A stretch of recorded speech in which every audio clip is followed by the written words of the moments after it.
ہم تو ہنٹ سے، نشانیوں سے، بادلوں سے، بارش ہوگی یا نہیں ہوگی، بیٹا ہوگا یا بیٹی ہوگی، یہ ساری چیزیں تو ہم اندازے لگاتے ہیں، ہمیں معلوم نہیں ہوتا. یا ہم ترقی اتنی کر چکے ہیں کہ ہم چھانک کے دیکھ لیتے ہیں، پریڈکٹ کر لیتے ہیں. اللہ ہر چیز سے باخبر ہے. اور اس کے بعد بتایا کہ اللہ کسی قوم کی حالت نہیں بدلتا جب تک وہ اپنے اوصاف کو خود نہیں بدل دیتی.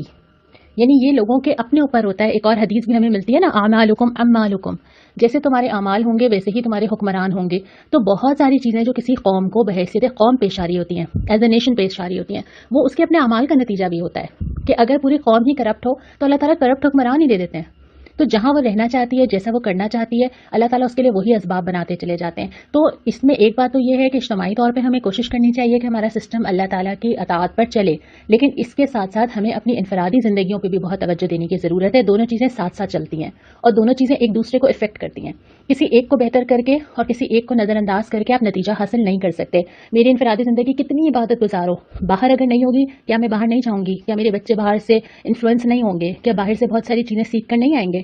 اور اگر باہر بہت نیکی ہوگی میرے گھر میں نہیں ہوگی تو وہ ٹیمپریری ہوگی، پھر اس کے اثرات تو نہیں پڑیں گے گھر کے اندر. تو مجھے دونوں چیزیں چاہیے، دونوں چیزیں ملتی ہیں تو میرے لیے دین پہ چلنا آسان ہو جاتا ہے. اس کے بعد میں فرمایا کہ تمہارے رب کو پکارنا ہی برحق ہے. اور آخر میں یہ کہ ہدایت سے سیراب ہونے والوں کی مثال دی ہے کہ اللہ نے تو جیسے بارش برسا دی. شروع میں بھی سورہ بقرہ میں ہدایت کو بارش کہا گیا تھا. بارش برسا دی، وہ ہر طرف گر رہی ہے. آپ ذرا ویژولائز کریں، آنکھیں بند کر کے سوچئے، ہر جگہ بارش گر رہی ہے. گرتی ہے نا، کچھ جگہوں پہ نہیں گرتی. کوئی زمین سخت ہوتی ہے، اس کو فرق ہی نہیں پڑتا، بہہ گئی بارش. کچھ زمین ایسی ہوتی ہے تھوڑا سا پانی ہو خوشبو مہک اٹھتی ہے.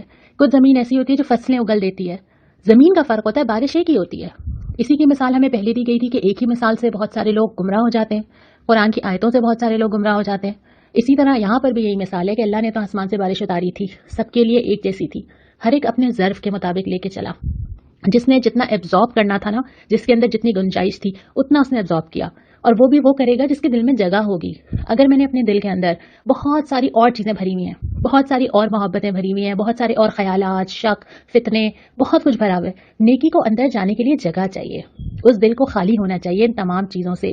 جب یہ کہا گیا نا کہ یہ قرآن ان لوگوں کے لیے ہدایت ہے جن کے دل میں شک نہیں ہے، تو اپنے دل سے کچھ چیزوں کو باہر نکالنا ہوگا تاکہ نئی چیزوں کی جگہ بنے. تو اسی کی مثال یہاں پہ دی ہے کہ ہر ایک اپنے ظرف کے مطابق اس قرآن سے فائدہ اٹھاتا ہے. اور ایک اور جملہ بھی آیا تھا، وہ یہ تھا کہ سیلاب میں جس طرح ہلکی چیزیں جھاگ بن کے اوپر آ جاتی ہیں نا، جن کی ورتھ نہیں ہوتی، بہت لگتی ہیں، جھاگ ہے، پرومیننٹ ہے، لیکن ٹیمپریری ہوتی ہیں. اسی طرح کچھ لوگ ہوتے ہیں ان کے اعمال ایسے ہی ہوتے ہیں، لگتا ہے کہ بہت زیادہ ہے لیکن قدر نہیں ہوتی، اللہ تعالیٰ کے پاس وزن نہیں ہوتا. کچھ لوگ ایسے ہوتے ہیں تھوڑی سی چیز بھی لائیں اس کی اللہ تعالیٰ کو بہت ویلیو ہوتی ہے، اللہ کے لیے وہ بہت امپورٹنٹ ہوتی ہے ان کی نیت کی وجہ سے. تو یہ دیکھنا بہت ضروری ہے کہ ہمارا عمل بے شک تھوڑا ہو، استقامت کے ساتھ ہو، خالص نیت کے ساتھ ہو، صرف اور صرف اللہ کے لیے ہو. پھر ہم تیسرے ربع کے اوپر آ جاتے ہیں. یہاں پہ اللہ تعالیٰ نے ان لوگوں کا ذکر کیا ہے جو نصیحت کو قبول کرتے ہیں. یہ کون سے لوگ ہوتے ہیں؟ یہ صفات کتنی دفعہ ہم پہلے پڑھ چکے ہیں نا. یہ وہ لوگ ہوتے ہیں جو اللہ کے عہد کو پورا کرتے ہیں، روابط کو برقرار رکھتے ہیں. اور یہ وہ روابط ہیں جن کو اللہ تعالیٰ نے جوڑا ہے. یہ جو رشتے ہمارے ہیں نا، ہمارے لیے فرینڈ سرکل میں موو کرنا آسان ہے، رشتے داروں میں مشکل ہے. کیوں؟ اس لیے کہ وہ میری زندگی کا ہر چیپٹر نہیں جانتے. ان کو یہ نہیں پتا کہ میں جو آپ کو پکچر دکھا رہی ہوں یا میرا جو فیس ان کے سامنے ہے، اس کے پیچھے میرے معاملات کیسے ہیں. میرے لیے آسان ہے کچھ دیر کے لیے ملوں، اپنا بیسٹ دکھاؤں اور پھر رخصت ہو کے اپنے گھر میں آ جاؤں. جو رشتہ دار ہوتے ہیں ان کو پوری میری فیملی ہسٹری، میرا بیک گراؤنڈ، میرے موڈز، ہر چیز پتہ ہوتی ہے. پھر فرینکنس کا لیول الگ ہوتا ہے. تو میرے لیے تو وہ والی چیز آسان ہے.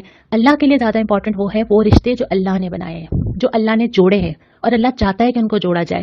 اسی لیے نبی کریم صلی اللہ علیہ وسلم نے فرمایا کہ جو انسانوں سے ملتا ہے، لوگوں سے ملتا ہے اور صبر کرتا ہے، وہ اس سے بہتر ہے جو لوگوں سے قطع تعلق کر لیتا ہے یا ملنا چھوڑ دیتا ہے. تو یہ ہمارے مذہب کا حصہ نہیں ہے کہ میں لوگوں سے نہ ملوں تو میری لائف اچھی ہوگی. ہمارے مذہب کا حصہ یہ ہے کہ میں لوگوں سے ملوں، ان کی برائی کو بھلائی سے دفع کروں، صبر کروں، درگزر کروں، احسان کا معاملہ کروں. یہ سب کچھ میں اس وقت کروں گی جب مجھے معلوم ہوگا کہ مجھے ان ریٹرن لوگوں سے کچھ ملے نہ ملے، مجھے اللہ سے ملنا ہے. اور جب آپ اللہ کے لیے کرتے ہیں تبھی آپ کے اندر اتنا صبر، اتنا برداشت، اتنا احسان آتا ہے کہ آپ تمام چیزوں سے پیشنس سے، صبر سے ڈیل کر لیتے ہیں. اور اگر آپ ایسا نہیں کریں گے، اگر آپ ریٹرن چاہیں گے، اگر آپ کیلکولیٹ کریں گے کسی نے کیا کیا، میں نے کیا کیا، میں نے کسی کے ساتھ کب کب کب کیا کیا تھا اور کسی نے فلاں فلاں فلاں وقت میرے ساتھ کیا کیا تھا، رشتے نہیں چل سکتے. تو جو اللہ کو راضی کرنا چاہتے ہیں نا، اس کے پاس ایک کیلکولیٹر نہیں ہوتا. یہاں پہ اللہ تعالیٰ نے فرمایا کہ یہ لوگ اللہ کو پسند ہیں جو ان روابط کو جوڑتے ہیں جن کو جوڑنے کا اللہ نے حکم دیا. پھر فرمایا جو اسی سے ریلیٹڈ بات میں نے بھی آپ سے کر ہی لی کہ اپنے رب سے ڈرتے ہیں. اس کے بعد صبر سے کام لیتے ہیں، نماز قائم کرتے ہیں، رزق میں سے اعلانیہ اور پوشیدہ خرچ کرتے ہیں۔ رزق کا مطلب ہے ہر وہ چیز جو اللہ تعالیٰ نے دی ہے، صرف کھانا نہیں، اللہ کی دی ہوئی ہر نعمت اللہ کا رزق ہے، اس میں سے خرچ کرتے ہیں۔ برائی کو بھلائی سے دفع کرتے ہیں، حالانکہ ہم نے چھٹے پارے میں پڑھا تھا کہ اجازت ہے، کوئی تمہارے ساتھ برا کرے نا تم اس کو روک سکتے ہو، لیکن اگر تم بھلائی کرو تو اللہ کو زیادہ پسند ہے۔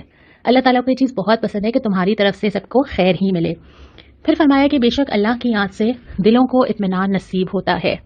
مجھے اچھی طرح معلوم ہے کہ جب آپ یہ آڈیو سن رہے ہوں گے تو آپ نے یقیناً اس جملے کے جواب میں کہا ہوگا کہ ہاں یہ بات ٹھیک ہے، کیونکہ ہم نے اس کو کہیں نہ کہیں ایکسپیرینس کیا ہوگا۔ آپ اوور آل بھی اگر معاشرے میں اندازہ لگائیں کہ جب آپ دین سے قریب ہوتے ہیں تو آپ کے ریئیکشنز کتنے ٹھنڈے اور کتنے سکون والے ہو جاتے ہیں، لیکن جیسے جیسے آپ دین سے دور جاتے ہیں تو آپ کتنے پینک ہونے لگتے ہیں، چھوٹی چھوٹی باتوں کو فیل کرنے لگتے ہیں۔ آپ قرآن اٹھا کے پڑھنا شروع کیجئے، آپ کو اپنے رویوں کا ڈفرینس خود پتہ چل جائے گا۔ پھر آپ بار بار سوچیں گے کہ اچھا یہ کرنا چاہیے تھا، یہ نہیں کرنا چاہیے تھا، یہ ریئیکشن دینا چاہیے تھا، یہ نہیں دینا چاہیے تھا، یہ اتنی بڑی بات تھی یا یہ اتنی بڑی بات نہیں تھی، کسی نے کچھ کہہ دیا ہے تو ہم اس کو درگزر کا آپشن ہے، کسی نے اگر میرے ساتھ زیادتی کر دی ہے تو معاف کرنے کا آپشن ہے، ہر چیز کا بدلہ چکانا ضروری نہیں ہے، اور ایسی بہت ساری چیزیں آپ کا ویژن براڈ کرتا ہے قرآن۔ جتنا جتنا آپ دین سے قریب آتے ہیں، اللہ تعالیٰ سے قریب آتے ہیں، ہم ابھی جب جتنے سپارے پڑھتے چلے جا رہے ہیں، بلکہ ہم نے نصف سپارہ آج کر لیا، آپ نوٹ کریں گے کہ اللہ تعالیٰ واقعات کے معاملے میں ہمارا ویژن براڈ کرتا ہے، چیزیں بڑے دائرے سے دکھاتا ہے۔ اس میں وہ والی چیزیں نہیں ہوتی جو ہم عام طور پہ جن پہ پریشان ہوتے ہیں، یعنی کھانا، کپڑا، جاب، پے کتنی ہے، ملے تو کیا ہوا، کپڑوں پہ کیا ہے، قرآن ان سب چیزوں سے اوپر چلا جاتا ہے۔ تو اس کے نتیجے میں یہ ہوتا ہے کہ انسان کو ایک اطمینان نصیب ہوتا ہے، پھر وہ اس دور سے نکل جاتا ہے جس دور میں دنیا پڑی ہوئی ہوتی ہے۔ بہت ساری دوڑ ہیں، آپ اچھی طرح جانتے ہیں کہ جس چیز میں لوگ کھپتے ہیں، جس چیز میں لوگ پینک ہوتے ہیں، پریشان ہوتے ہیں، ایون ایک سوٹ اگر صحیح نہ سل جائے تو لوگ ڈپریشن میں چلے جاتے ہیں۔ جب انسان ان ساری چیزوں سے اوپر اٹھ جاتا ہے تو پھر وہ اتنا ڈپریسڈ اور سٹریس نہیں ہوتا، تو اللہ کی یاد سے دلوں کو اطمینان نصیب ہوتا ہے۔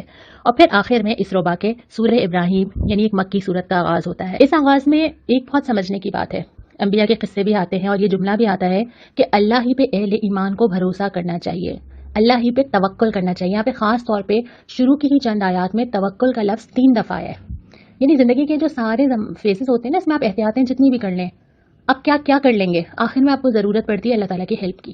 آپ کو چاہیے ہوتا ہے کہ آپ کے سپورٹر کون ہے، آپ کی بیک پہ کون ہے، سارے معاملات میں صحیح ہوتا ہے، ہم سارے کام کر رہے ہوتے ہیں، لیکن ہمیں ایک آدمی ضرور چاہیے ہوتا ہے جو ہماری سنے، جس سے ہم اپنی باتیں کریں، جس کے سامنے ہم اپنے پرابلمز بتائیں، جو ہمارا خیر خواہ ہو، جو ہمیں پتا ہو کہ ہماری بیک پہ کھڑا ہے، وہ اللہ تعالیٰ ہے۔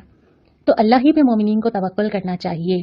اور اس کے بعد پھر فرمایا کہ جب فیصلہ چکا دیا جائے گا، ایک وقت تو ایسا آئے گا نا، اس وقت کیا ہوگا، 2 لوگوں کا یہاں پہ ذکر کیا ہے کہ انسان دیکھے گا ادھر ادھر کہ 2 لوگ کون سے ہیں۔ پہلے وہ ان لوگوں کو پکارے گا جو بڑے بنتے تھے، کسی کو بزرگ کو عبادت شروع کر دی، کسی کو پیر بنا لیا، آباء و اجداد کی ماننا شروع ہو گئے، تو انسان چاہے گا کہ جو میری غلطیاں نا میں اس کے اوپر ڈال دوں، اور وہ کہے گا کہ تم تھے نا، تم نے ہمیں غلط بہکایا تھا نا، تم نے ہمیں غلط گائیڈ کیا تھا نا۔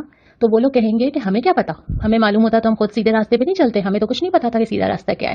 تو وہ تو ہاتھ اٹھا لیں گے، پھر انسان دوسرا شکار ڈھونڈے گا، اور وہ پھر شیطان سے کہے گا کہ تم ہی تو ہو، تم نے ہی تو مجھے بہکایا تھا۔ تو شیطان کیا کہے گا، میرا زور تھوڑی تھا تمہارے اوپر، میں نے کوئی ہاتھ تھوڑی اٹھایا تھا تمہارا، میں نے کوئی قدم تھوڑی اٹھائے تھے تمہارے، وہ تو تم خود تھے، میں نے تو صرف ایک ذہن میں تمہارے خیال ڈالا تھا، میرا زور تمہارے اوپر نہیں تھا۔ تو ایٹ دی اینڈ جو رسپانسبلٹی اٹھانی ہے نا اپنی، وہ اب خود ہی اٹھانی ہے، آپ کسی اور کے اوپر نہیں ڈال سکتے۔